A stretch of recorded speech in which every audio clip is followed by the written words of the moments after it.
ब्रह्मांड ही सब कुछ है। समय, स्पेस और मैटर सब कुछ इसी में समाहित है। हमारी पृथ्वी इस ब्रह्मांड में चट्टान का घूमता हुआ एक कण भर है, जो हमारी मिल्की वे गैलेक्सी में मौजूद 200 अरब तारों में से एक का चक्कर काट रही है।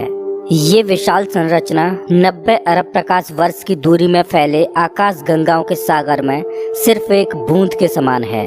ये हमारा घर है, हमारी पृथ्वी, सुख सुविधाओं से भरपूर एक आरामदायक ग्रह। एक बार रोजमर्रा के कामों को छोड़ आसमान को देखिए, क्या दिखाई देता है।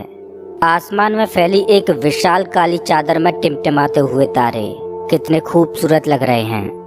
रात में हम जिन तारों को देख पाते हैं वो सब हमारी मिल्की वे गैलेक्सी के एक छोटे से पैच के तारे हैं। हमारी गैलेक्सी में हम यहाँ रहते हैं और रात के समय में हमें सिर्फ इस छोटी सी जगह के तारे दिखाई देते हैं। कितनी विशाल है हमारी गैलेक्सी, लेकिन क्या ब्रह्मांड के सापेक्ष में हमारी गैलेक्सी का कोई अस्तित्व है? नमस्कार दोस्तों, मैं हूं श्याम तोमर। स्वागत करता हूं आपका इस एपिसोड में, जिसमें हम ब्रह्मांड के आखिरी छोर तक का सफर करेंगे। तो अपनी सीट बेल्ट बांध लीजिए, क्योंकि हमारा ये सफर बहुत ही रोमांचक और खतरों से भरा होने वाला है। तो चलिए पृथ्वी की सतह से उड़ान भरते हैं और ब्रह्मांड के आखिरी छोर की ओर चलते हैं। जैसे जैसे हम पृथ्वी की सतह से ऊपर उठते जा रहे हैं, वैसे वैसे हमें पृथ्वी की सतह ब्लू स्फीयर की तरह दिखने लगी है। यह है इंटरनेशनल स्पेस स्टेशन, इंसानों द्वारा स्पेस में बनाई गई सबसे बड़ी चीज। ये 27,580 किलोमीटर प्रति घंटे की रफ्तार से पृथ्वी के चक्कर काट रहा है, जो कि पृथ्वी की सतह से लगभग 400 किलोमीटर ऊपर है। और ये 24 घंटे में लगभग 16 बार पृथ्वी के चारों ओर घूम जाता है। जैसे ही हम इंटरनेशनल स्पेस स्टेशन से और ऊपर जाते हैं, तो हमें इंसानों द्वारा बनाई गई कुछ और चीजें दिखाई देती हैं। सैटेलाइट्स। अंतरिक्ष में इंसानों द्वारा भेजी गई हजारों सैटेलाइट्स पृथ्वी का चक्कर काट रही हैं। सैटेलाइट्स का अंतरिक्ष में एक जाल सा बिछा हुआ है। चलिए और ऊपर चलते हैं। इतने ऊपर से पृथ्वी का नज़ारा तो देखिए, कितना खूबसूरत लग रहा है हमारा ये नीला ग्रह। हम पहुंच चुके हैं चांद के पास। हमसे पहले यहाँ पर 12 एस्ट्रोनॉट्स आ चुके हैं, जिनमें नील आर्मस्ट्रांग पहले व्यक्ति थे जो इसकी सतह पर उतरे थे, और उनके पैरों के निशान आज भी चांद की सतह पर देखे जा सकते हैं। चांद पर कोई वायुमंडल नहीं है, इस वजह से ये निशान सदियों तक ऐसे ही बने रहेंगे। हम अभी अपने घर से लगभग 4 लाख किलोमीटर दूर हैं और चंद्रमा से हमारा ग्रह कुछ इस तरह का दिखाई देता है। ऐसा लग रहा है जैसे अंतरिक्ष में एक ब्लू मार्बल रखी हो। चांद की सतह एक बैटल फील्ड की तरह लग रही है, जिसने पिछले अरबों सालों से कॉमेट्स और एस्ट्रॉइड्स की मार को झेला है। चांद का कोई वायुमंडल नहीं है जो कि कॉमेट्स या एस्ट्रॉइड्स को स्पेस में ही जला दे। सौभाग्य से हमारी पृथ्वी का वायुमंडल है जो हमें स्पेस से आने वाले खतरों से बचाता है। चलिए अंतरिक्ष में एक लंबी छलांग लगाते हैं। ये है हमारे सौर मंडल का सबसे चमकीला ग्रह वीनस।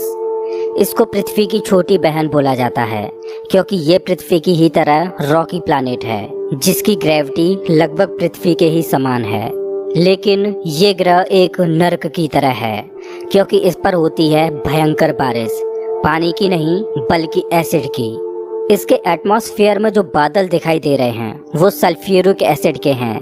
हमारे सौरमंडल में सिर्फ वीनस ही एकमात्र ऐसा ग्रह है जिस पर सबसे ज्यादा ग्रीन हाउस इफेक्ट होता है। सूर्य की गर्मी इस पर आती तो है, लेकिन वापस नहीं जा पाती, जिस वजह से हीट इसके एटमॉस्फेयर के अंदर ट्रैप होकर रह जाती है। यही कारण है कि शुक्र ग्रह हमारे सौरमंडल का सबसे गर्म ग्रह है, जिसका तापमान 465 डिग्री सेल्सियस है। इसकी सतह पर काफी मात्रा में ज्वालामुखी मौजूद हैं, जो इस ग्रह को और ज्यादा खतरनाक बनाते हैं। इस एंग्री प्लैनेट पर कुछ भी सरवाइव नहीं कर सकता। चलिए अपनी जर्नी को और आगे बढ़ाते हैं। ये है सूर्य के सबसे पास मौजूद ग्रह मरकरी। इस ग्रह की धरती हमारे चंद्रमा जैसी नजर आती है, जिस पर बड़े बड़े गड्ढे मौजूद हैं। इस ग्रह के दिन और रात के टेम्परेचर में बहुत ज्यादा डिफरेंस है। रात के समय में इसका तापमान -170 डिग्री सेल्सियस पहुंच जाता है, तो दिन के समय में 400 डिग्री सेल्सियस को भी पार कर जाता है। चलिए आगे बढ़ते हैं। ये है हमारा भगवान। यही है जो अपनी ऊर्जा से पृथ्वी पर जीवन को चला रहा है। अगर ये न होता तो हम न होते। पृथ्वी से लगभग 150 मिलियन किलोमीटर दूर मौजूद ये तारा इतना बड़ा है कि इसमें लाखों पृथ्वियां समा जाएं। सूर्य इतना भारी है कि इसकी ग्रेविटी पूरे सोलर सिस्टम को कंट्रोल कर रही है। इससे निकलने वाली लपटें इतनी बड़ी होती हैं कि सूर्य की सतह से हजारों किलोमीटर ऊपर तक चली जाती हैं। चलिए अपनी यात्रा को आगे बढ़ाते हैं। ये है पृथ्वी का सबसे नजदीकी ग्रह मंगल। इसकी धरती लाल है, इस वजह से इसे लाल ग्रह भी बोला जाता है। वैज्ञानिक मंगल ग्रह के बारे में जानने के लिए बड़े ही उत्सुक हैं, क्योंकि वैज्ञानिक कहीं ना कहीं ये अनुमान लगाते हैं कि मंगल ग्रह हमारा पास्ट है। वैज्ञानिक मानते हैं कि अतीत में मंगल की धरती पर जीवन फला फूला होगा। मंगल की धरती पर भी सागर मौजूद थे, नदियां मौजूद थीं, इसका खुद का एक एटमॉस्फेयर था। लेकिन आज ये ग्रह वीरान और बंजर पड़ा है। आज वैज्ञानिक इस ग्रह पर सूक्ष्म रूप में ही सही बैक्टीरिया के रूप में जीवन खोजने में जुटे हैं और वैज्ञानिक इस ग्रह पर भविष्य में बस्तियां बसाने की सोच रहे हैं। अगर हम मंगल पर आए हैं तो हम इसे कैसे मिस कर सकते हैं। यह है ओलंपस मॉन्स, एक प्राचीन ज्वालामुखी। मंगल की धरती पर ज्वालामुखी से बना ये पहाड़ पृथ्वी की सबसे ऊंची चोटी माउंट एवरेस्ट से भी लगभग 3 गुना ऊंचा है और ये हमारे सोलर सिस्टम की सबसे ऊंची चोटी है। अगर मंगल की धरती से हम अपने ग्रह पृथ्वी को देखें तो ये कुछ इस तरह की दिखाई देती है। अब आगे की यात्रा थोड़ी सी डरावनी होने वाली है, क्योंकि अब हम एस्ट्रॉयड बेल्ट में प्रवेश कर रहे हैं, जो कि मंगल और बृहस्पति ग्रह के बीच मौजूद है। इसमें मौजूद हैं बड़ी बड़ी और विशालकाय चट्टानें, जो कि सूर्य के चारों ओर घूम रही हैं। इस एस्ट्रॉयड बेल्ट में इतनी बड़ी बड़ी चट्टानें मौजूद हैं कि अगर ये सब आपस में मर्ज हो जाएं, तो इनसे एक बड़े ग्रह का निर्माण हो सकता है। इस बेल्ट में इतने बड़े बड़े एस्ट्रॉयड्स मौजूद हैं कि इन पर एक बड़ा शहर बसाया जा सके। जैसा कि हम जानते हैं कि 4.5 बिलियन साल पहले हमारे सौर मंडल में ग्रह बने, लेकिन एस्ट्रॉयड बेल्ट में मौजूद ये मलबा जैसा का तैसा रह गया। एस्ट्रॉयड बेल्ट में मौजूद मलबा एक प्लैनेट बन सकता था, लेकिन एक बड़ी शक्ति ने इस मलबे को प्लैनेट नहीं बनने दिया, और वो शक्ति थी जुपिटर। जुपिटर की हाई ग्रेविटी ने एस्ट्रॉयड बेल्ट के एस्ट्रॉयड्स को प्लैनेट नहीं बनने दिया। जुपिटर हमारे सोलर सिस्टम का सबसे बड़ा प्लैनेट है और इसके ढेर सारे चंद्रमा हैं। ये इतना बड़ा है कि हमारे सोलर सिस्टम के अन्य सभी प्लैनेट्स को मिलाकर भी इतना बड़ा ग्रह नहीं बनाया जा सकता। ये है जुपिटर का ग्रेट रेड स्पॉट। ये लाल धब्बा जुपिटर की सतह पर सदियों से चला आ रहा है। ये एक विशाल तूफान है। ये रेड स्पॉट इतना बड़ा है कि इसमें 3 पृथ्वियां आ जाएं। जुपिटर एक गैसीय प्लैनेट है, इस वजह से इसकी सतह पृथ्वी की तरह ठोस नहीं है। अगर आप जुपिटर की सतह पर उतरे तो आप इसकी सतह पर खड़े नहीं हो सकते, बल्कि सीधे इसके अंदर चले जाओगे। जुपिटर जितना वायलेंट और विनाशकारी है, वहीं इसके चंद्रमा जीवन के पनपने के लिए आइडियल साबित होते हैं। जुपिटर के दर्जनों चंद्रमाओं में से एक है यूरोपा, जो कि पूरी तरह बर्फ की मोटी चादर से ढका हुआ है। वैज्ञानिक मानते हैं कि यूरोपा की सतह पर जमी हुई बर्फ के नीचे पानी तरल रूप में मौजूद है। इस पर पानी का तरल रूप में होना जीवन के होने की संभावनाओं को बढ़ा देता है। हमारे सोलर सिस्टम में बृहस्पति ग्रह के चंद्रमा यूरोपा पर वैज्ञानिक जीवन होने की प्रबल संभावनाएं जताते हैं। हमारा अगला पड़ाव है हमारे सौर मंडल का सबसे खूबसूरत प्लैनेट सैटर्न। शनि ग्रह के छल्ले इसकी सुंदरता में 4 चांद लगाते हैं, जो कि इसकी सतह से लाखों किलोमीटर ऊपर तक फैले हैं। शनि ग्रह को अपने सोलर सिस्टम का ताज माना जाता है। ये है शनि ग्रह का एक चंद्रमा टाइटन। इसका खुद का एक एटमॉस्फेयर है। इस पर हवा है, बारिश होती है, यहाँ तक कि इस पर ऋतुएं भी बदलती हैं। इस पर नदियाँ और सागर मौजूद हैं। ये चंद्रमा देखने में लगभग पृथ्वी की ही तरह है, लेकिन इस पर जो नदियाँ और सागर हैं वो पानी के नहीं बल्कि लिक्विड नेचुरल गैस के हैं। अगर हम किसी भी तरह इस नेचुरल गैस को पृथ्वी पर ला पाएं तो ये इतनी ज़्यादा है कि हजारों सालों तक ये हमारे शहरों को रोशन कर सकती है। वैज्ञानिक अनुमान लगाते हैं कि अरबों साल बाद जब सूर्य गर्माने लगेगा और एक रेड जाइंट बन जाएगा, तब टाइटन हैबिटेबल जोन में होगा। उस समय टाइटन पर पृथ्वी जैसी परिस्थितियां मौजूद होंगी। इस वजह से वैज्ञानिक टाइटन को भविष्य की पृथ्वी मानते हैं। अभी हम अपने घर से इतने दूर आ चुके हैं कि यहाँ से हमारी पृथ्वी एक डॉट की तरह दिखाई देती है। अब जैसे जैसे हम अंतरिक्ष की गहराई में और आगे बढ़ते जाएंगे, वैसे वैसे पृथ्वी हमारी आंखों से ओझल होती जाएगी। हमारा अगला पड़ाव है यूरेनस। प्राचीन समय में यूरेनस और नेपच्यून के बारे में कोई भी जानकारी नहीं थी, जब तक कि टेलीस्कोप का आविष्कार नहीं हुआ। हमारी सौर व्यवस्था का सबसे आखिरी प्लैनेट है नेपच्यून। हमारा सोलर सिस्टम बहुत बहुत बड़ा है, लेकिन नेपच्यून के बाद भी हमारा सोलर सिस्टम खत्म नहीं हो जाता। अपने सोलर सिस्टम की गहराई में हम आगे बढ़ते हैं तो हम पहुंच जाते हैं कुइपर बेल्ट में, जो पिछली एस्ट्रॉयड बेल्ट से 20 गुना चौड़ी और 200 गुना ज्यादा फैली है। ग्रहों की लिस्ट से बेदखल किया जाने वाला प्लूटो भी इसी कुइपर बेल्ट का सदस्य है। कुइपर बेल्ट में एस्ट्रॉयड बेल्ट से भी ज्यादा बड़े बड़े ऑब्जेक्ट्स मौजूद हैं, जिनकी खुद की ग्रेविटी की वजह से इनके चंद्रमा भी हैं। चलिए कुइपर बेल्ट को पार करके आगे चलते हैं। हमारी पृथ्वी से 13 बिलियन किलोमीटर दूर ये है सूर्य से सबसे दूर मौजूद ऑब्जेक्ट सेडना। ये एक बौना ग्रह है, जो एक ऐसा स्पेस ऑब्जेक्ट है जो सबसे दूर सूर्य की परिक्रमा कर रहा है। इसकी खोज 2003 में हुई थी। ये सूर्य की एक परिक्रमा 10,000 सालों में पूरी कर पाता है। चलिए अब अपने सोलर सिस्टम से बाहर का रुख करते हैं। अभी हम इंटरस्टेलर स्पेस में प्रवेश कर चुके हैं। देखिए देखिए, अंतरिक्ष की गहराई में ये क्या ट्रेवल कर रहा है। ओह, ये तो वॉयेजर 1 स्पेसक्राफ्ट है। यही तो इकलौता स्पेसक्राफ्ट है जो कि इंसानों द्वारा बनाई गई सबसे दूर मौजूद चीज है। ये पृथ्वी से अब तक 19 अरब किलोमीटर दूर जा चुका है। इस स्पेसक्राफ्ट ने अंतरिक्ष के काफी सवालों से पर्दा उठाया है। ये बंदूक से निकली बुलेट से भी 20 गुना तेज ट्रेवल कर रहा है। चलिए अपनी यात्रा को और आगे बढ़ाते हैं। अभी हम अपने सोलर सिस्टम की हदों से इतने दूर आ चुके हैं कि यहाँ से हमारा सूर्य एक आम तारे की तरह दिखाई दे रहा है, लेकिन इतनी दूर से भी इसकी ग्रेविटी को महसूस किया जा सकता है, क्योंकि अरबों की संख्या में यहाँ पर कॉमेट्स को देखा जा सकता है जो सूर्य की ग्रेविटी से बंधे हुए हैं। इन कॉमेट्स में इतना ज्यादा पानी है कि अगर ये सब इकट्ठे हो जाएं, तो ये पृथ्वी से भी ज्यादा बड़े और गहरे सागरों को भर दें। वैज्ञानिक मानते हैं कि पृथ्वी पर ज्यादातर पानी कॉमेट्स के द्वारा ही आया है। पेंसपर्मिया थ्योरी के अनुसार पृथ्वी पर जीवन कॉमेट्स के द्वारा ही धरती पर आया। अंतरिक्ष में तैर रही इन छोटी छोटी बर्फीली चट्टानों में जीवन सूक्ष्म रूप में बैक्टीरिया की फॉर्म में मौजूद हो सकता है। कॉमेट्स का एक विशाल बादल हमारे सौर मंडल को घेरे हुए है, जिसे ऑर्ट क्लाउड बोला जाता है। ऐसा माना जाता है कि ये ऑर्ट क्लाउड हमारे सौर मंडल की ग्रेविटी की आखिरी सीमाओं पर है। इसके बाद सूरज की ग्रेविटी कमजोर पड़ने लगती है, जिस वजह से इसके बाद सूरज का खिंचाव बहुत कम रह जाता है। अब यहाँ से आगे की यात्रा एक अननोन और रहस्यमय स्पेस में होगी, जहाँ घुप अंधेरा है।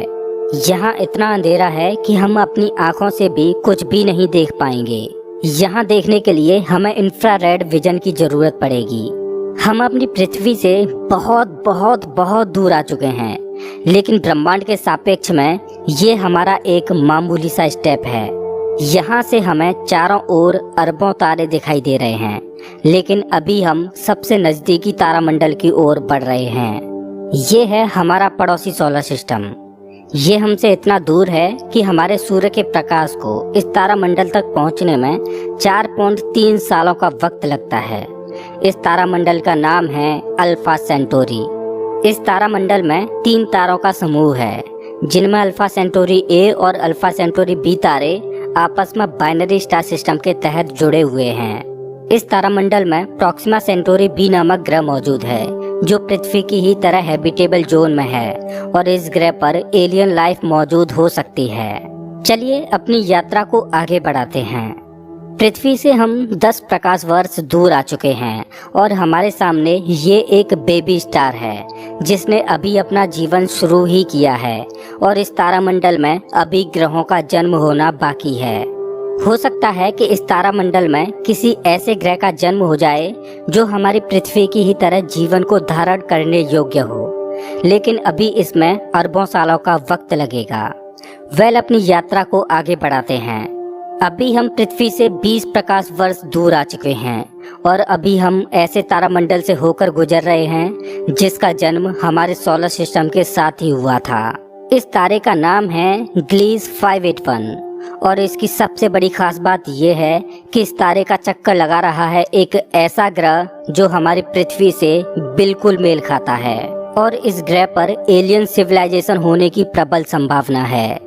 वैसे तो हमारी मिल्की वे गैलेक्सी में अरबों तारे हैं जिनकी यात्रा करना तो दूर, उनको पूरे जीवन काल में गिनना भी संभव नहीं है। तो चलिए अपनी यात्रा को आगे बढ़ाते हुए मिल्की वे गैलेक्सी से बाहर निकलते हैं। ये है हमारी मिल्की वे गैलेक्सी जो अरबों तारों का घर है, जिनमें से हमारा सूर्य भी एक है। ये गैलेक्सी इतनी विशाल है कि अगर इसके एक छोर से प्रकाश ट्रेवल करे तो लाइट को भी इसके एक छोर से दूसरे छोर तक पहुंचने में 1,05,700 सालों का समय लगेगा। लेकिन ब्रह्मांड में मौजूद बड़ी बड़ी विशालकाय गैलेक्सियों के सामने हमारी गैलेक्सी कुछ भी नहीं। यूनिवर्स में मिल्की वे से भी कई गुना बड़ी गैलेक्सियां मौजूद हैं। तो चलिए अपने सोलर सिस्टम और अपनी गैलेक्सी को पीछे छोड़ते हुए इंटरगैलेक्टिक स्पेस में प्रवेश करते हैं। इंटरगैलेक्टिक स्पेस में प्रवेश करके हमें दूर दूर तक अरबों गैलेक्सियां दिखाई दे रही हैं, लेकिन ये सभी गैलेक्सियां झुंड में हैं और ये है हमारी गैलेक्सियों का झुंड, जिसमें हमारी गैलेक्सी मिल्की वे और अन्य पड़ोसी गैलेक्सियां मौजूद हैं। गैलेक्सियों के इस छोटे से झुंड को लोकल ग्रुप बोला जाता है। गैलेक्सियों का ये लोकल ग्रुप 10 मिलियन प्रकाश वर्ष में फैला हुआ है। जैसे जैसे हम अपनी यात्रा को आगे बढ़ाते जा रहे हैं वैसे वैसे हमें अन्य गैलेक्सियों के झुंड दिखाई देते जा रहे हैं और उनमें भी हमारे लोकल ग्रुप की तरह गैलेक्सियां मौजूद हैं। गैलेक्सियों के कई लोकल ग्रुप्स को मिलाकर एक सुपर क्लस्टर बनता है। अभी हमारे सामने जो मौजूद है वो है वर्गो सुपर क्लस्टर। इसी वर्गो सुपर क्लस्टर में हमारी गैलेक्सियों का लोकल ग्रुप भी शामिल है और हमारी गैलेक्सियों का लोकल ग्रुप इस छोटे से पैच में है। अभी हम अपने घर से इतने दूर आ चुके हैं कि यहाँ से हम अपने सूर्य को तो छोड़ो, यहाँ तक कि अपनी गैलेक्सी को भी छोड़ो, हमारी गैलेक्सियों का लोकल ग्रुप ही एक छोटे से पैच के समान दिखाई दे रहा है। कितना विशाल है ना वर्गो सुपर क्लस्टर। इस वर्गो सुपर क्लस्टर में 100 से ज्यादा गैलेक्सियों के लोकल ग्रुप शामिल हैं और ये 110 मिलियन प्रकाश वर्ष में फैला हुआ है। चलिए अपनी यात्रा को और आगे बढ़ाते हैं। अरे ये क्या, जैसे जैसे हम आगे बढ़ते जा रहे हैं वैसे वैसे हमें वर्गो सुपर क्लस्टर जैसे अनगिनत सुपर क्लस्टर्स दिखाई दे रहे हैं। इस सुपर क्लस्टर्स के समूह को नाम दिया गया है लेनिया सुपर क्लस्टर और हमारा वर्गो सुपर क्लस्टर यहाँ पर है एक छोटे से पैच के समान, जिसमें हमारी गैलेक्सियों का लोकल ग्रुप एक डॉट की तरह भी दिखाई नहीं दे रहा। ये लेनिया सुपर क्लस्टर 520 मिलियन प्रकाश वर्ष में फैला हुआ है, जिसमें लाखों वर्गो सुपर क्लस्टर्स जैसे सुपर क्लस्टर्स मौजूद हैं। चलिए अपनी यात्रा को और आगे बढ़ाते हैं। जैसे जैसे हम आगे बढ़ते जा रहे हैं वैसे वैसे लेनिया सुपर क्लस्टर भी छोटा होता जा रहा है और इतनी दूर से देखने पर लेनिया सुपर क्लस्टर भी एक छोटे से पैच की तरह दिखाई दे रहा है। ओह माय गॉड, मेरा तो दिमाग ही घूम गया। खैर अपनी यात्रा को और आगे बढ़ाते हैं।